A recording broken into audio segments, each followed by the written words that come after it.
গোটা বিশ্বকে জানাই দেন এই যুদ্ধ চলবে চলবে চলবে যতদিন না আমরা জিততেছি। কোটা সংস্কার আন্দোলনকে কেন্দ্র করে পরিস্থিতি বেশ উত্তপ্ত হয়ে উঠেছে।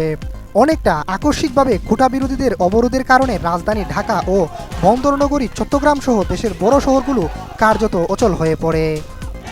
আন্দোলনকারীরা ঢাকা সহ দেশের বিভিন্ন জায়গায় সড়ক মহাসড়ক অবরোধ করলেও পুলিশ তাতে বাধা দেয়নি।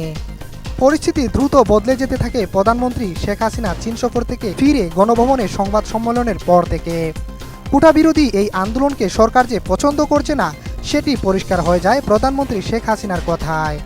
এরপর থেকে ক্ষমতাসীন আওয়ামী লীগের ছাত্র সংগঠন বাংলাদেশ ছাত্রলীগ তৎপর হতে শুরু করে। সরকারের বিভিন্ন মন্ত্রী ও পুলিশের দিক থেকে আন্দোলনকারীদের সতর্ক করে নানা বক্তব্য আসলেও কোটা বিরোধী আন্দোলনকারীরা ছিল তাদের অবস্থানে অনড়। তখন থেকেই ইঙ্গিত মিলছিল যে পরিস্থিতি সহিংস হয়ে উঠতে পারে।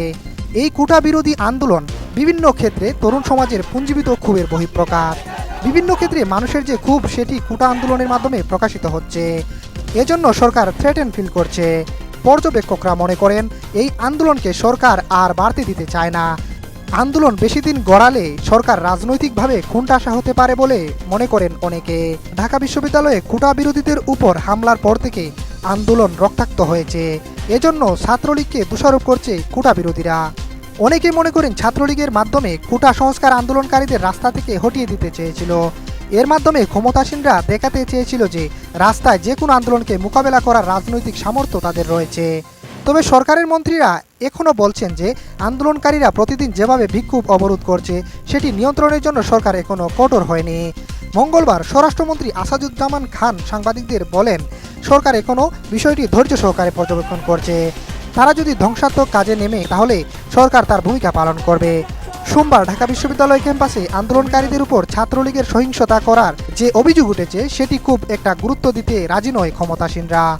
মঙ্গলবার এক সংবাদ সম্মেলনে আওয়ামী লীগ সাধারণ সম্পাদক ওবায়দুল কাদের বলেন, ছাত্রলীগের উপর সব দোষ, যত দোষ নন্দঘোষ ছাত্রলীগের উপর। ছাত্রলীগ দাবি করে সোমবার তাদের 500 নেতাকর্মী আহত হয়েছে।